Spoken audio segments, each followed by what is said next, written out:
All right. Good early afternoon, everybody.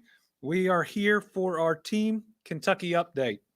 And we'll start where we've now, thankfully, started numerous of these updates.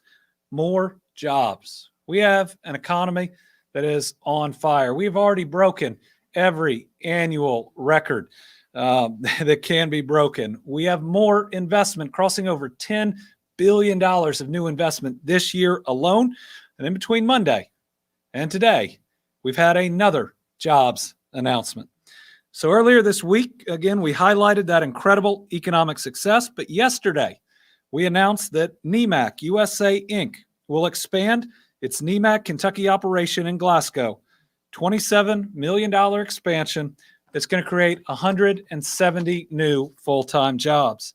It's a common trend we've seen across the automotive industry, and that is preparation for the future, focused on electric vehicles. And that continues with this announcement in Barron County. Yeah, we talked when, thankfully, that Ford deal came through, when we were picked to work with Ford to lead that great company into the future, about how this prosperity could reach every part of Kentucky. Barron is seeing the movement. Barron is seeing that type of progress, new jobs in this movement towards electric vehicle. NEMAC manufactures innovative, lightweight products for powertrain, e-mobility, and structure applications, and this expansion will position the company to support future EV-related business. The best part of the company's growth, however, is the job creation. These are great jobs. So in Barron County, 170 new jobs thanks to NEMAC, with an average hourly wage of $35 an hour, including benefits. Also, the investment will further the company's training efforts for current and new employees. NEMAC works closely with South Central Kentucky Community and Technical College, as well as WKU, to train its employees, and it's great to see these partnerships take yet another step forward. This type of concerted effort to ensure individuals have the necessary training is crucial to our state's continued economic growth. So, an economy on fire continues to burn. I want to thank NEMAC for continuing this historic role that we are on. Again, Kentucky, right now, is the talk in every boardroom across America, and every country across this world now not only knows who we are and where we are, but what we can do. And it is not stopping there. We still have a large number of potential projects, many over the $1 billion mark, that there is some potential we could land before the end of the year, but certainly we'll be working on through next year. It's a special time.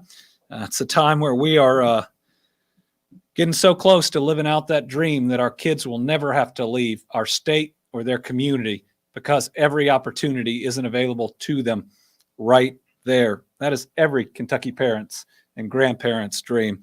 And it's really special to be this close and to know that our time is here, our future is now. And these are the moments we're going to look back on in 30 years and know they changed everything. All right, so it's been an incredible past week for Team Kentucky, and one thing we're going to try to do with these is to recap a few of the things that have happened during the week, because it's been busy.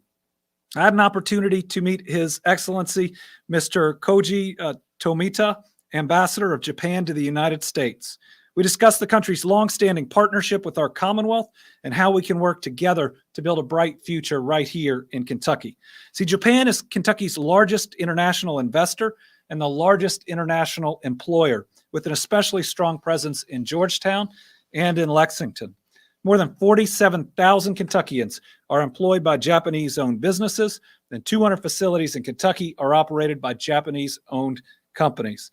Obviously, Toyota was a huge moment in the history of our state when it located here. And last week, announcing a $470 million or a near $470 million expansion. Japanese-owned businesses continue to be a huge part of our economy. It was a special meeting. A special meeting because of the impact that Japan and its investment has had in Kentucky. But the ambassador also said some really kind things. First, he said that he was impressed during this pandemic that our state took every one of these and other updates and through some groups out there, translated them into Japanese, making them more available for all of their executives or workers. It was a good compliment because it shows that we look out for one another, every single individual in this state. That's what COVID shows us. We are all important and we are all connected. Second thing he said is how much Japanese executives love living in Kentucky. And that's really important for us because we believe that when people give us a look, which is now the reality, never a flyover state again, but when they give us a look, they realize they can not only get the workforce that they need, but they can live in a place that they will come to love. Next, some good infrastructure news. First up, in the last week, as part of our Better Kentucky plan, we presented more than $14 million in water and sewer projects in Magoffin and Johnson counties to support construction in this part on the local area vocational education centers. More than ever, we need a skilled workforce to support these job announcements and taking our place at the front of the line in the post-COVID economy. Now, these career and technical centers are absolutely critical to getting us there. And most of them were built in the late 70s. And as I said at one of these events, I know the wear and tear that can occur if you've been around since just the late 70s.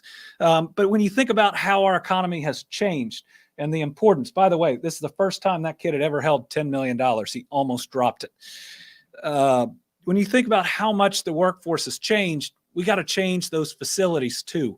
We got to make sure our kids have the most modern technology because a factory is a totally different place than it was 20 or 30 years ago, and the skills are different. So next, on the infrastructure, we cut the ribbon on a new bridge into downtown Russell in Greenup County, which is opening this month. This is a $24 million transformational project that's actually going to be the gateway into their city, and it replaces a 1930s era viaduct bridge and provides a signature way to enter this really special town. It is the end of a 10-year project that my dad started with the governor of Ohio that created a bridge just down the road from it, but now provides the infrastructure to Russell, we think, to truly thrive. And it's going to be a breathtaking drive as you come across that thing. You can see the bridge over to your right, and then you can see the city that you're entering right in front of you. So it was an exciting day. In Boyd and Greenup counties, we were able to award $1.1 million to deliver clean drinking water and improve sewer and water infrastructure.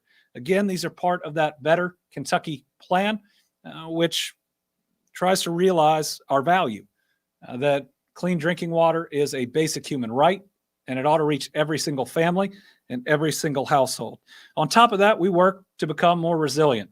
Especially the Boyd County area, really the whole area was hit with ice storms, major flooding. In fact, I went to a warming center during the ice storm, and 2 weeks later, it was underwater.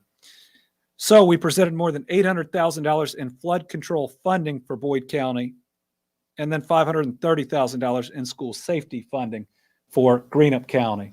One, making it more resilient, hopefully less disruptions and loss of property and even life. And the other, these are discretionary transportation funds, and they've shrunk over time.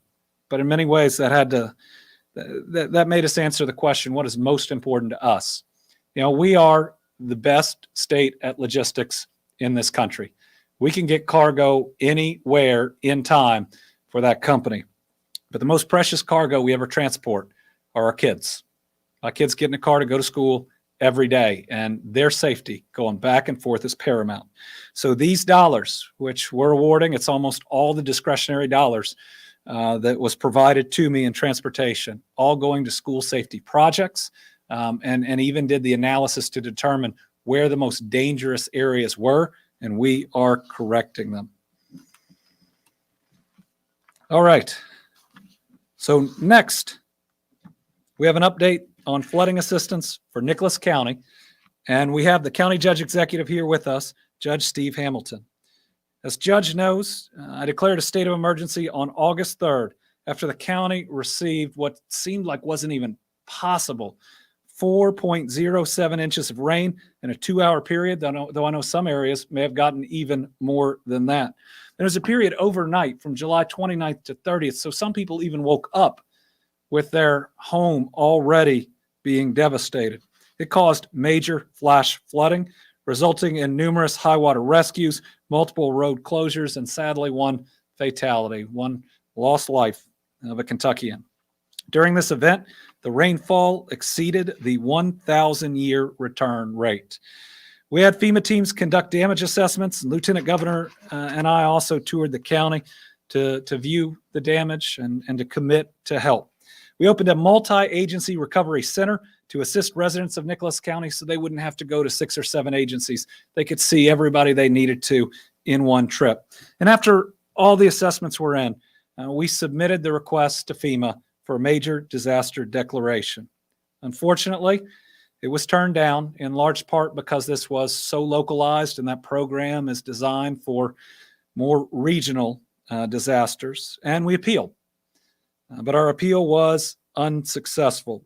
And at that point, it hurt to know that a county, an area that had so much of its infrastructure and services wiped out, losing just about every fire truck, ambulances, and others, may go unhelped. So we knew those impacted were disappointed, and we looked for a way to help. We're talking about 88 homes, 29 businesses, as well as the city's wastewater treatment plant, fire station, and city garage that were impacted. Places that stored ambulances and fire trucks and other critical pieces that helped the county respond to emergencies were damaged, if not ruined, by this emergency. The estimated damages to roads, bridges, buildings, and equipment, along with the cost of debris removal, totals more than $3.8 million. We know it's an unusual situation, that there was so much devastation, but it didn't qualify for FEMA aid. And because of that, we wanted to look at every option we had to help. Most recently, I've asked the Federal Small Business Administration to issue a disaster declaration for Nicholas County. If approved, the disaster declaration would provide eligible business owners with low-interest loans to reopen Nicholas County businesses and employ county residents. That's an option that can help businesses get back on their feet. But today, we wanted to provide a little bit of better and immediate news. Today, I'm proud to announce that we're able to provide Nicholas County up to $1 million from our flood control program. These are funds that are used to assist local governments with flood-related projects. I know Judge Hamilton has been working to assess how the county can best use the funds to support local government, including possibly purchasing new emergency response vehicles. Judge, thank you for the work that you are doing on behalf of your residents. We wanted to try to find a way to help, knowing it's not enough, but it could help get the county, the city right there, back on its feet. Judge, if you'd like to say a few words, we're honored to have you.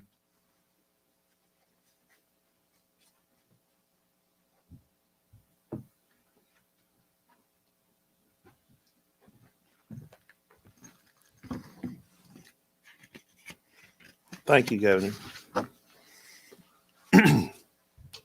Good afternoon. I've come here today representing the people of Nicholas County, a tired and hurting people.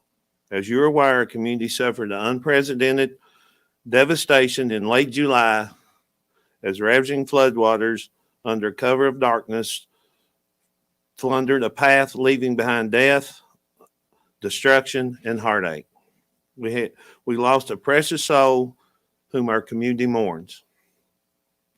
Over 80 homes, many businesses were destroyed and damaged.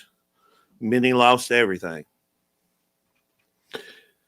And watched in shock and disbelief as homes were carried from their foundations and vehicles and treasured keepsakes were stolen by the angry waters. In our community, our infrastructure was shattered. Our sheriff's department lost 3 vehicles, a side-by-side rescue unit, and other valuable equipment.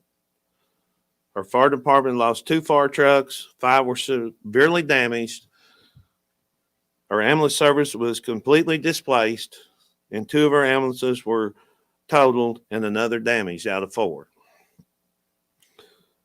Although our little community with a big heart aches, we haven't lost hope.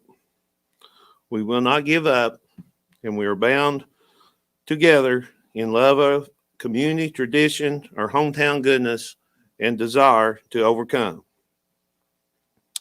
Governor Beshear, I would wish to publicly express a deep gratitude to you for your quick action and steadfast dedication to our county.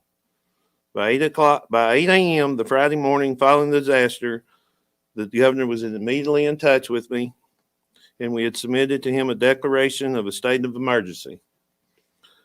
The governor has worked diligently along with his staff and our community to seek federal disaster aid, which would directly benefit individuals in our community. Regretfully, federal aid has not been granted. Today, I am truly humbled and with grateful heart that I accept on behalf of our community this bountiful grant of disaster relief assistance in the amount of $1 million that's authorized by the governor, Beshear. With these funds, I vow to oversee the process of rebuilding and reinforcing the essential infrastructure of Nicholas County. With your support, Governor, we will overcome, and please know that Nicholas County deeply thanks you.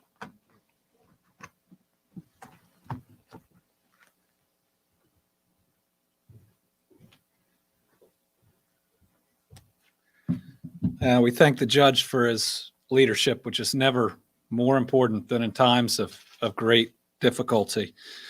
And seeing him amongst the citizens of Nicholas County, working with them was something truly special to see. And I know how hurtful this entire event was, especially the way it picked up homes and just threw them 15 feet forward. Many of which could never be entered again. Watching people basically bringing out every single one of their belongings, which had been destroyed. We hope this helps as we go on that path towards healing, and we hope to be able to provide help into the future in whatever way we can.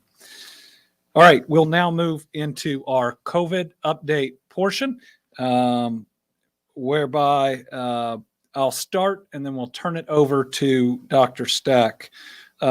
First, just as a brief update, when we look at variants of concern and genomic surveillance in Kentucky, we are at about 100% Delta variant still here in the Commonwealth. We know that there's been a report of a Lambda in Louisville, but when we look at the overall, you call it a portfolio, but it's entirely blue. What we are seeing when we run the various tests, it is this dangerous Delta variant that is almost 100% of what's hitting us here in Kentucky. We don't have today's new COVID numbers. Those come out a little bit later, but I can tell you this week right now is tracking to be lower, but only slightly lower than last week.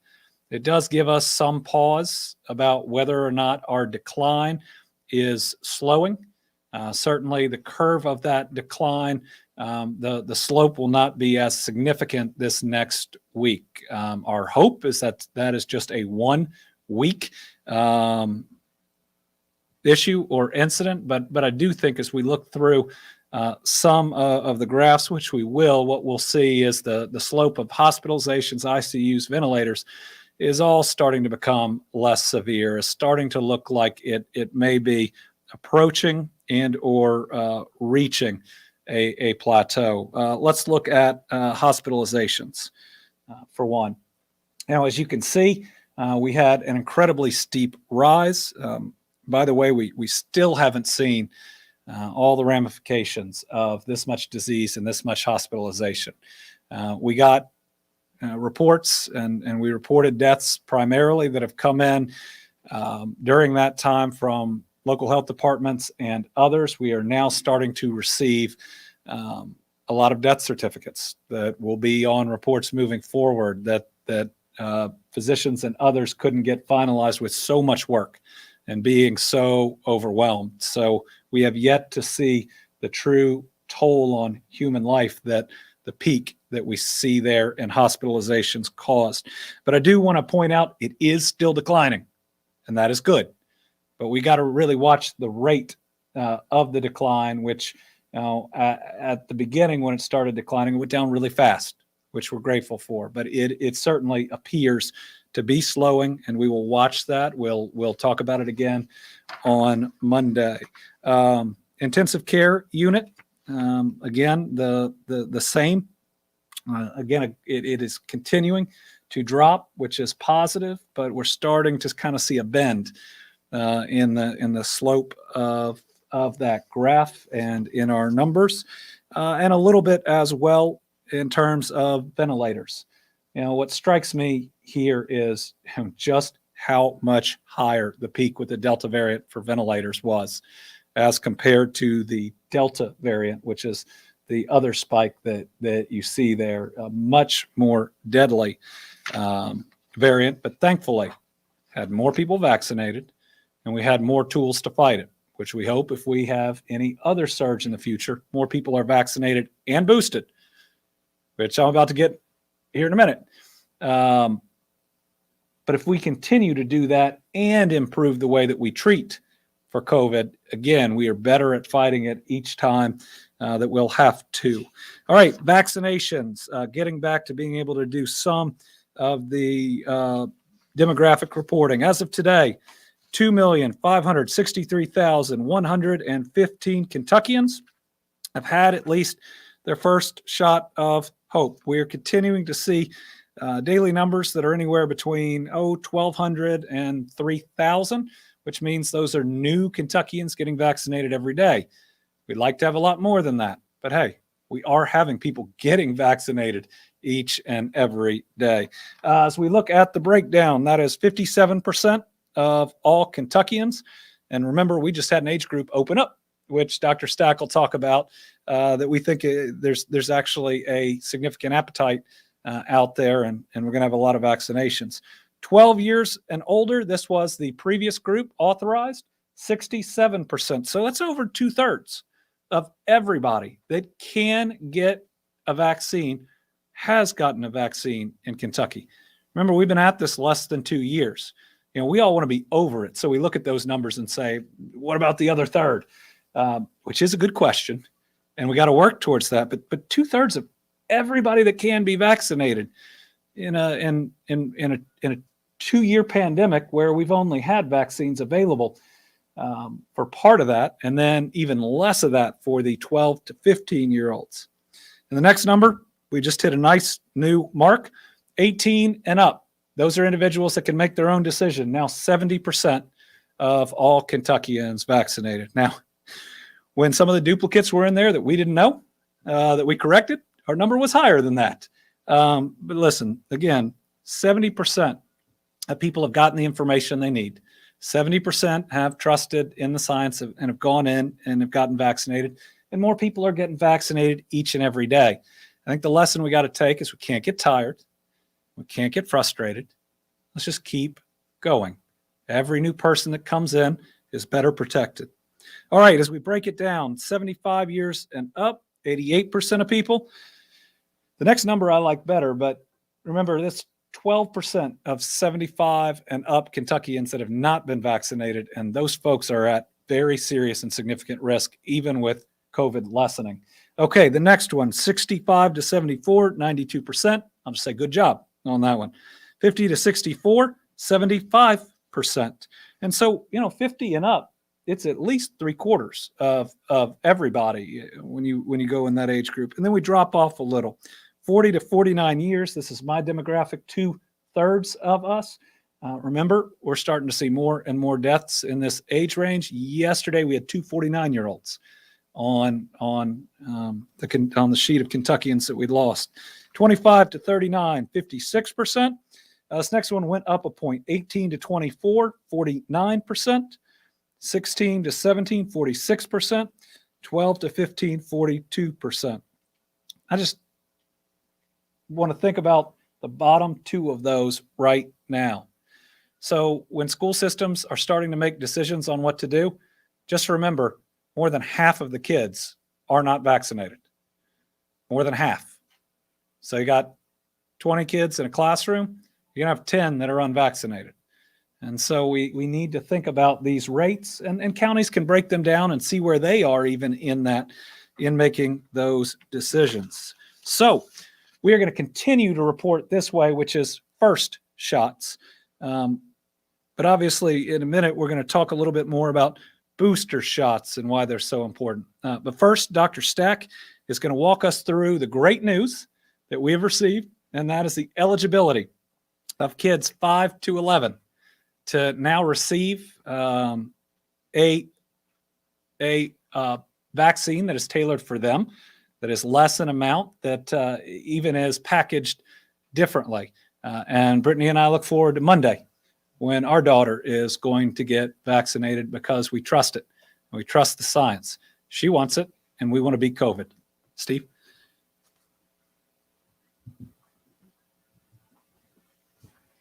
Thank you, Governor Beshear and First Lady. Good morning. It's nice to be here today. So exciting news that now the pediatric vaccine is available for children who are aged 5 to 11. There's plenty of vaccine to go around. So unlike when we did this in December and January, there will be plenty of vaccine so that every parent and every child will have the chance to be able to be vaccinated. There will not be all the vaccine on day one, but over the first few weeks, it'll very clearly escalate and be available very widely. So if you can't get in on day one or day two, just be patient. You'll be able to get in the first few weeks. I'm confident you'll be able to get vaccinated. These vaccines are very safe. They studied for the one trial that led up to the hearing for this, over 3,000 children, not a single one of whom in that study had myocarditis or any of the cardiac issues. There also were no other serious or major adverse events, and the children tolerated the vaccine with fewer side effects than the adults in the studies that were done for the adults. For your children in school, in addition to protecting them from the harms of COVID, and let's put this in context. First of all, thank goodness, children don't suffer hospitalization and death anywhere near the rate of adults. However, in the population under 18 in the United States, there have been more than 6 million children under 18 who have been infected with COVID. There have been more than 8,300 hospitalizations, and there have been at least 745 or more deaths in persons under 18 in the country from COVID. This vaccine, the Pfizer vaccine, is shown to be at least 90% effective in preventing symptomatic disease. If you think about that, of those 745 deaths, and no preventable death in a child is an acceptable death, we could have had perhaps 670 or more who would have been spared death and been with us today. So the vaccines are really important, and they will protect your child, but they'll also protect your family. People who are vaccinated are less likely to get infected and therefore less likely to transmit disease, which then keeps safer the adults in their household, their parents, their grandparents, and others with whom they live or engage. And remember, for your child in school, vaccinated persons who are exposed to someone with COVID do not have to quarantine unless they develop symptoms. So if you want to avoid quarantine and if you want to avoid testing, if you're vaccinated, exposure no longer triggers quarantine.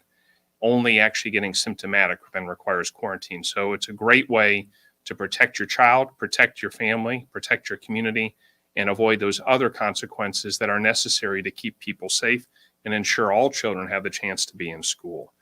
The demand so far, at least anecdotally, is higher than even we expected. So that's fantastic. So again, I don't think you need to have a lot of patience, but please have a little patience as the vaccine gets shipped and deployed. Some sites take a few days after the federal government does its steps to put in place the clinical policies and procedures necessary so they can safely deploy the vaccine.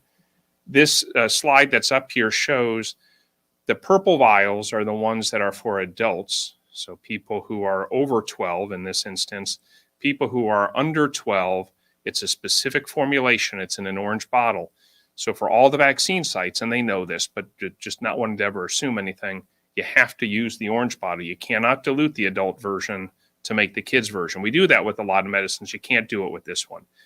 The other thing that they changed is this medicine in the orange bottle can be stored for up to 10 weeks in a refrigerator. This was done purposely to make it easier for pediatricians' offices, primary care offices, and clinics to be able to get the medicine, store it in their own refrigerators, not an ultra low cold freezer, and be able to use it over more than a 2-month period. So those are all wonderful developments. I'm going to mention just a few other things. Boosters for anyone who's been vaccinated more than 6 months previously. There's a large number of people who are eligible for boosters. If you're over 65 and older, you should all go get a booster right away. If you are over 50 and have any significant medical problems, you should go get a booster right away. If you are any age 18 or older and have major medical problems, or you are in you work in a setting where you're exposed to people who could infect you with COVID regularly or at a higher rate, you're eligible to get a booster. So just in the interest of clarity, because I know the CDC listens to the things we say, not everybody is authorized for a booster, but virtually everybody, by virtue of either your medical condition, your age, or the place you work, by attestation is able to get a booster. So when you go to a pharmacy or a doctor's office or a clinic or a hospital or any a public health department, and they ask you, do you meet these criteria? You just have to determine for yourself, do those criteria approve or apply to you? And if they do, then you say yes, and you'll be eligible for the vaccine. So again, use your judgment, but there should be no impediment to you getting a booster. And I recommend you get a booster if you are eligible under those criteria. A few other little tidbits. We are doing a lot of testing in K through 12 schools in Kentucky. So we now have 80% or more of all the schools in Kentucky, at least all the public schools that we have in a database, are now registered and using testing provided by the state-supported infrastructure for that. So there's over 1,200 schools in Kentucky, K through 12, who are doing testing supported by federal dollars, overseen by the grant program that the Kentucky Department for Public Health is operating. So thank you to those schools who are engaged, and we're actively working to get the rest of the schools on board. For the rest, we look forward to bringing you into this program and hopefully providing a wonderful service for you and for your children and for your staff. We've provided over 200 tests so far, over 200,000 tests so far this school year alone. So it's been a lot of work. And then the final thing, just anticipating this question, the Merck pill, the antiviral pill, has been approved in the United Kingdom. It's not yet approved in the United States. The hearing for the FDA for that, I believe, is scheduled for November 30th. And then after November 30th, if the FDA approves it here, then we will eventually find it available in the first week of December in the United States. And I want to caution folks, we've been told explicitly that the amount of drug for that will be very, very limited in the early months. I mean, so limited that maybe only a few thousand doses come into Kentucky, if that many. If that's the case, there's a lot of other reasons too, but you cannot rely on this medication as a way to say, I won't get vaccinated, I won't take precautionary steps, I'll just go get the pill. This will not be like Tamiflu for quite a long time. You can't just go get it anywhere. If you're a female, you have in your childbearing age, you'll have to have a pregnancy test probably to ensure you're not pregnant. You'll have to see a clinician who can evaluate you and determine that you have a positive test, you're not pregnant, and your symptoms started within 5 days. If you meet those criteria, the medication for the right people could be very, very helpful, but it's going to be a narrow and limited community who can get it in the beginning because it'll be limited in its availability, and it does require some evaluation for someone to be determined if they're eligible. So a lot of really good news. The governor's already shared the hospitalization data, the case data, all continues to look like it's improving, though now at a much slower rate. Please don't let your guard down. Temperatures are getting colder. The end of the year holidays are coming up. The best way for us to enjoy the holidays and be safe with each other and enjoy and celebrate these holidays in the presence of those we love and care about is for all of us to be vaccinated and be safe. And for those of us who have to be around folks who choose not to get vaccinated, the best way to keep ourselves safe, hands down, is to get vaccinated. So please get vaccinated, get boosted, and I sure hope you'll consider very seriously taking your children who are now eligible in to get vaccinated as well. Thank you very much. Thank you, Governor. Thank you.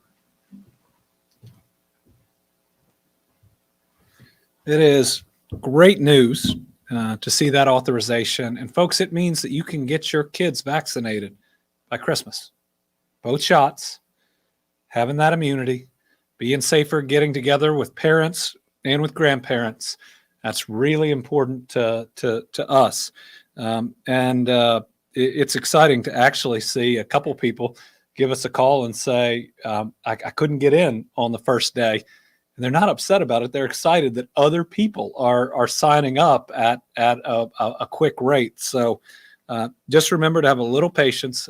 Remember, we got to get through this together. And that means that everybody has to be able to get their kids in. And if you take your kid in and you haven't gotten yours, go ahead. Now's the time. You know, that loved one needs you around. And so please do everything you can. So getting vaccinated is important. Staying vaccinated, meaning having high levels of immunity, also incredibly important. I'm convinced that much of if we have another spike in the severity of what it will be will depend on how many of our people we have gotten boosted. We've seen in recent weeks that waning immunity is real, with a percentage of hospitalizations, vaccinated versus unvaccinated, changing over time. More vaccinated people being hospitalized with COVID, almost 30% last month alone. But what we know is that was less than 5% right after the initial round of vaccination. So we got to get back to that point. And so today, we brought Michelle back, who has become a friend despite sticking a thing up my nose to test me for COVID hundreds of times, to provide myself and the First Lady. And do we have anybody else or just the two of us today? Just the two of us? All right. You want to start or you want me to, Brittany? All right. No, that's not what I mean. I want to get my booster shot There you go. so that I am safe.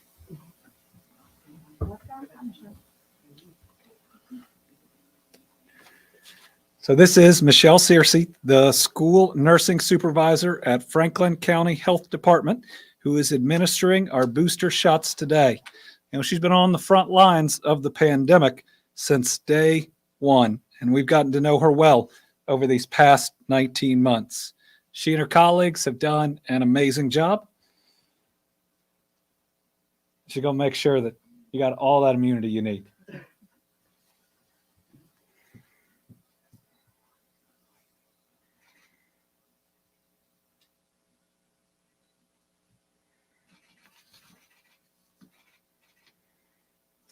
She is so good at this. I barely felt that. So she has a trick with kids where she says 1, 2, and then gives the shot. I'm not sure how fully honest and transparent that is, Michelle, but it does work. It works, doesn't it? Yes. As I cling. All right.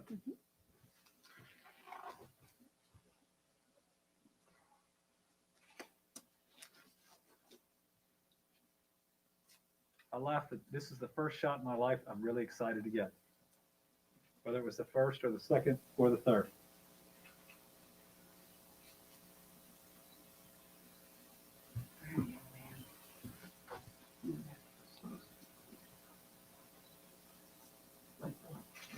Yeah, but they're filming.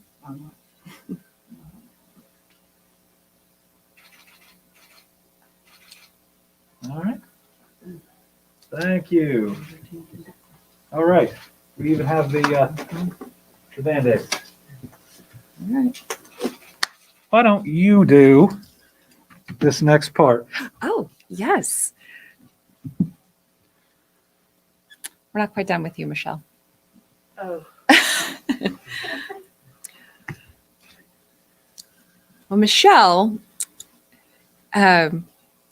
she's the school nursing supervisor at the Franklin County Health Department. And as Andy has said, we have gotten to know Michelle very well. And she has been wonderful through this pandemic for our entire family.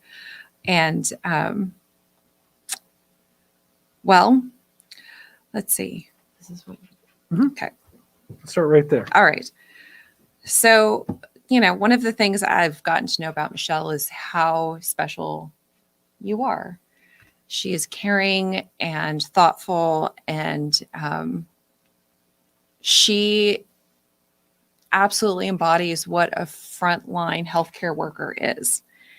And that is why not only is she the Beshear family's favorite nurse, but we are also proud to name Michelle and her colleagues at the health department as our Team Kentucky All-Stars today. So on behalf of us, Andy, Brittany, Will, Lila, even Winnie, and the entire Commonwealth, thank you for your dedication and for all that you've done and all that you continue to do. Thank you. Hey. Thanks. Yeah. Yeah. I just represent my team. There you go. It's been good. You want to say anything? Come on. No, Okay. absolutely not. Yep. You know that. Nope, Thank you. nope, thank you. All right. We'll open it up to questions. I think we got 4 journalists here. We got 4 with us virtually, and we'll start with Karen Czar back in person. Hi. 2 questions for you and/or Dr. Stack. How much do you anticipate? Naturally, they're hoping by the end of the year, 75% vaccinated in the country. What do you anticipate Kentucky's numbers could be? And then some parents that I've interviewed have said their child already had COVID, so they really don't want to vaccinate yet. For people who are on the fence, Yes. what do you say to that? Well, the science is very clear that if you have had COVID, you still need to get vaccinated. The level of immunity provided by the vaccine is so much higher than anything you would get by having COVID. And if you truly want to test that, talk to someone who has had COVID multiple times, because there are folks out there. The Delta variant came as aggressive as it was getting people that had cases of the original or of the Alpha variant. The science is certain there. We need those kids to get vaccinated. Where will we be by the end of the year?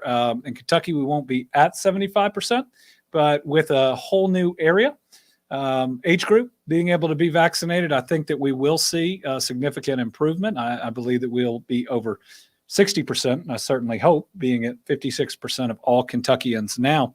I think we will have enough vaccine in the first week and a half for about a third of all kids in the 5 to 11 age group, and enough for everybody within probably 3 weeks or a month. Carolina.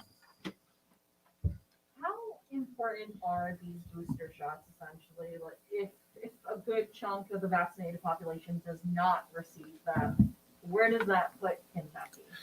So the booster shots are incredibly important in getting our level of immunity back to a place where you're less likely to get it, you're less likely to spread it. It would mean that if we had another rise in COVID, there'd be fewer people that would be getting infected and spreading that infection. It will also lessen the person who has gotten the boosters likelihood of being hospitalized. And so it will further decrease the death toll. It's hard to project because we don't know the next thing that'll hit us and what it is. I certainly pray that we have seen the worst of it, but we have to be prepared. And everybody who has gotten vaccinated will have some level of protection. But the higher the level of that protection, the harder it's going to be for any next variant to break through and to cause us harm. In many ways, if you remember the graphs we showed on Monday, if we can get back to the point that we were right after the original round of vaccines, that is a heck of a lot of protection. And think about how many more people have gotten vaccinated now. Now, it's not as, in many ways, it's more linear when we were first doing it. Number of people, they're vaccinated and there's protection. We got a lot of people that have gotten vaccinated, but it hadn't been 6 months, right? So they're not eligible for their booster. So it'll be, the analysis of how it goes will be a little complex. Partly will probably be on feel. And I think on Monday, we're going to have our first numbers of boosters that people have gotten in Kentucky. I do think that they've been popular, especially amongst older Kentuckians who absolutely, definitely need to get the booster because that's where we saw the breakthrough deaths in the oldest of Kentuckians. And we believe these boosters are going to prevent that. Tom.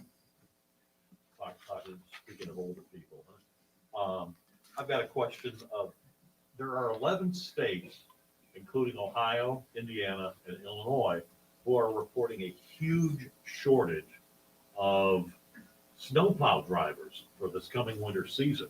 Hmm. And I was wondering if Kentucky was having any issues along those same lines. Ohio's at least 100 short. So I have not been made aware of any shortage, but I'm going to go call Jim Gray, given all those other states have them, and make sure that is not the case. We need to be ready. We get hit by all types of weather in Kentucky seemingly every year. That's one of the reasons that flooding resiliency money is so important. And we got to think more about resilience as we move forward. The quality of how we're building our roads and our bridges, the materials that we're using, not just the expense, but how long they're going to last. The level of disruptions that we've had based on weather events, they're too much. And this is the type of planning that can hopefully reduce them. Chelsea.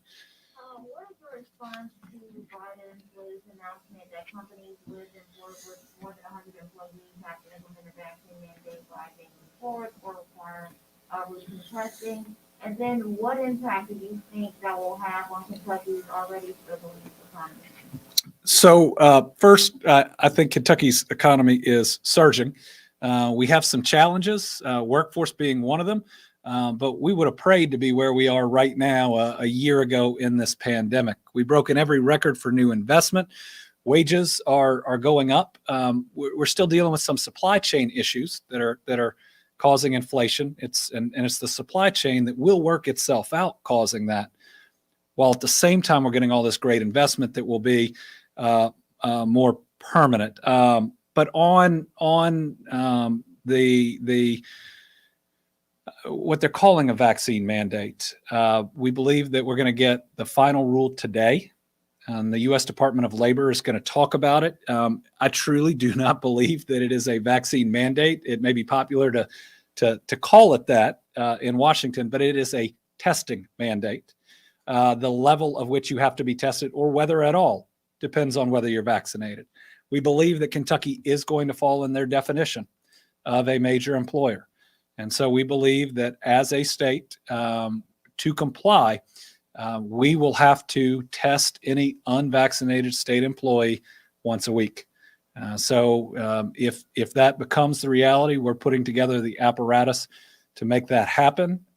We do have some idea of where we are in terms of vaccinations because we offered a day off. And so how many people claim the day off gives us a little bit of an idea where we are. I think we're probably at about, I think we're running slightly above the rest of the population, but right about there. Some of our areas, like our psychiatric hospitals and our corrections officers already are tested once a week, if not vaccinated. But as things stand right now, we believe we'll fall within the rule, and thus we'll have to implement that testing procedure.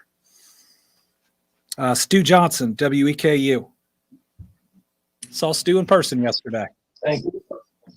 Yes, sir. Appreciate your time today. And I think this question may be for Dr. Stack. Unfortunately, we are still seeing deaths. You mentioned today 2 49-year-olds that have passed from COVID. Why is that happening in terms of those under 50? And is it almost entirely in the unvaccinated?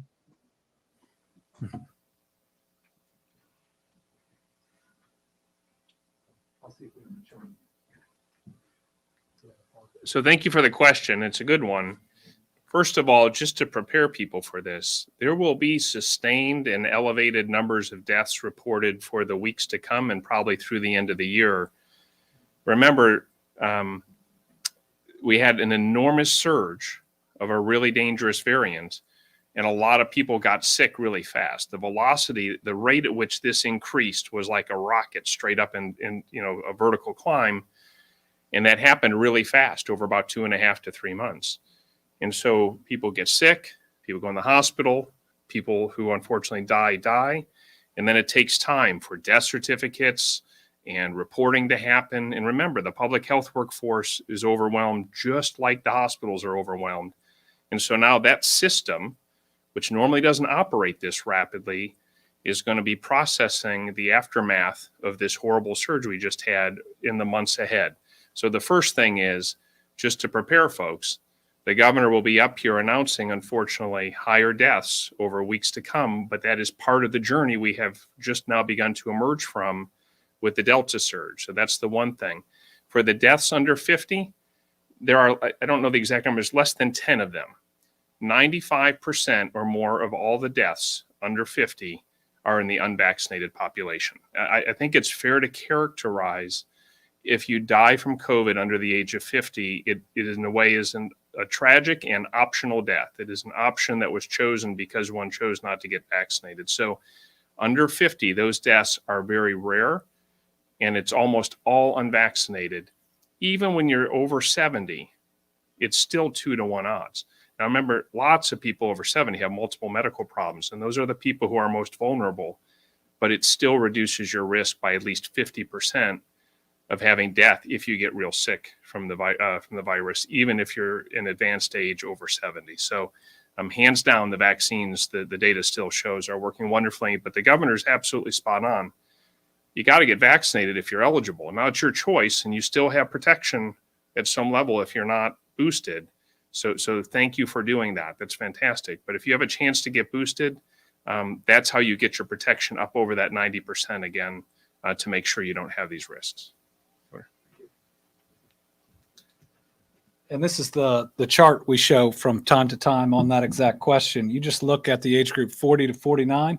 We've lost 194 unvaccinated people to COVID during this period of time. We've lost 3 vaccinated individuals. So almost entirely unvaccinated individuals. Sarah Ladd from the Courier-Journal. Yes, thank you.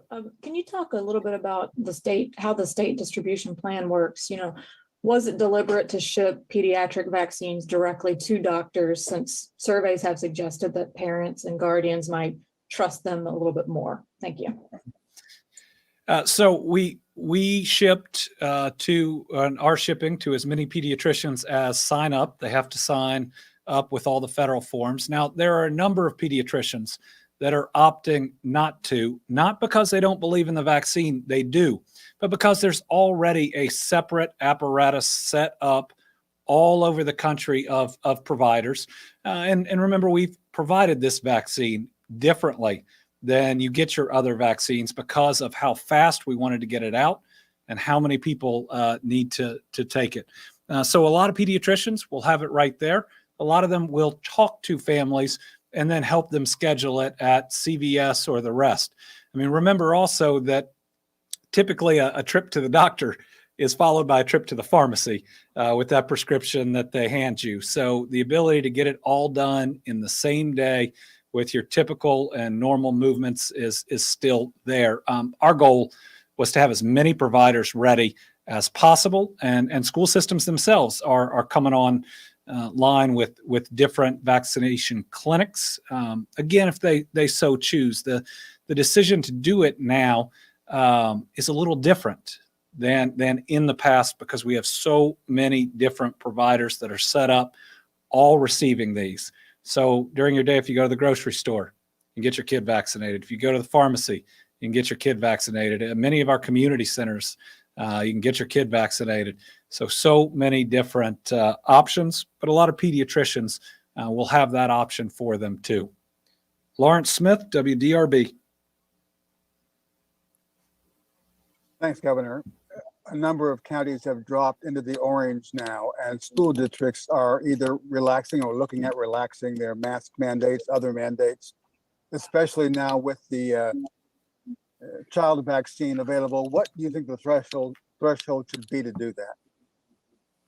Well, certainly we should give enough time for kids to get fully vaccinated.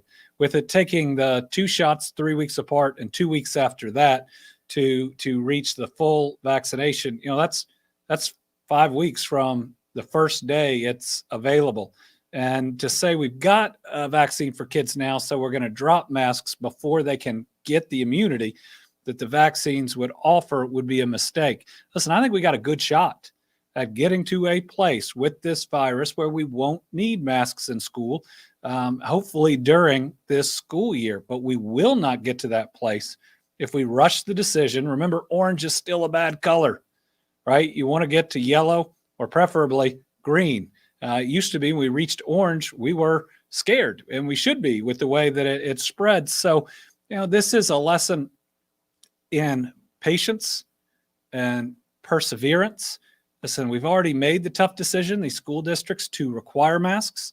This is the largest gatherings of unvaccinated people anywhere in the state, the way it happens in poorly ventilated rooms that you are in for a long period of time. All that's important to me as a parent for the health of my child. But what it's also important is keeping my child in school. And it is very simple under the science. It's very simple looking at the probabilities that continuing universal masking in schools right now maximizes the chance for our kids to be in and stay in school each and every day. They've done that at my kids' school system. One of my children has missed one day. That's total between them based on this pandemic. This thing works. And I'd ask people to be patient enough to give time for people to get vaccinated first. And then really think about the kids that, might not end up getting vaccinated for reasons that are outside of their control, and how we think about and deal with that. Last, Melissa Patrick, Kentucky Health News. Oh, wait, Joe, we'll hit you after that. Sorry, you were not on my notes. Sorry. Go ahead, Melissa. Thank you. The Attorney General today, along with Ohio and Tennessee, filed a lawsuit challenging Biden's vaccine mandates for federal contractors, calling it unconstitutional and federal overreach. So I'm just curious if you support this lawsuit and you're thinking about it. Yeah, I haven't read it. Any of these steps ultimately get filed and go to court. And, I'm not going to begrudge anybody who wants to file and have their arguments heard. We'll see. Thus far, the Supreme Court and most of the federal circuit courts have been supportive of the constitutionality of different vaccine programs and/or, especially in federal court, other steps taken to combat the virus. Once you get to that appellate level and then at the Supreme Court level, they seem to have been supportive. I don't know the nuances of this lawsuit. In the end, we got to follow the laws of the state. And so we will prepare to comply with anything that's out there. And if a court tells us differently, then we'll look at our options then. Joe. So I want to ask about the kind of rate of new cases that we've been seeing. I know the numbers have been declining for a while, but a lot slower decline the last week or so. I think the positivity rate is hovered around 5% or so. I know you talked a little bit about the concern that we might see cases tick up as winter comes and that sort of stuff. But how concerned are you that we might be getting, I hate to use this phrase, a new normal, but how concerned are you that numbers might be kind of staying at this consistent pace of new cases? And what if that's the case, what would that mean for conductive hospitals? So our declining cases, you're right, are still declining, but the rate appears to be slowing, though we do have a small sample size. Before we've had 1 week close to another week and then a drop again, but it's enough to really watch. I'm not sure I'd use the word concerned yet, but we're paying very close attention to it. And you're also right that almost every day, with the exception of probably 2 for a month, the positivity rate hasn't just dropped every week, it's dropped every day until the last 3 days. 4 days. Again, sample size is really small. And the other thing about positivity rate is fewer people are getting tested at the moment too, and that impacts it. It's both how many people are getting COVID and how many people are getting tested. So again, we're watching it carefully, but there's a lot at play now. In the very first of COVID, we were talking about St. Louis and Philadelphia. There were just a couple metrics to really look at. Now you have vaccinations and people getting vaccinated for the first time. Now we also have boosters, being able to push your immunity up. Remember, it was still wintertime when we got the first round of vaccinations, and we were seeing, as that went on, the cases plunge. We have new folks that can get vaccinated. This group opening up, we have better treatments against COVID now, though you don't want to have to get an infusion when you can simply get a vaccine. And it's thankfully, where we'll go or what a normal would look like if COVID tried to stick around is a little more complicated than in the past. But every breakthrough we have, every innovation, every new group that can get vaccinated, every new treatment is a positive thing, which will hopefully mean we are ready or more ready. We're actually starting to see some of the major treatments being done after exposure as opposed to testing positive with some older Kentuckians. So we're getting better in real time at dealing with COVID. What I would say is we are kind of letting our guard down a little bit in big gatherings, and I get we want to be there, but big gatherings indoor, it might be worth putting on a mask just to make sure you don't bring COVID home to your family. So we're still going to be learning on this thing in the near future. But if we can get boosted, if we can get a whole lot of kids in this age group vaccinated, we will be better off than we have been probably since vaccines were first offered. All right, we are at an hour. Thank you very much, everybody. We'll be back on Monday, and then we'll be able to look at that week over week, see where we are. Thanks.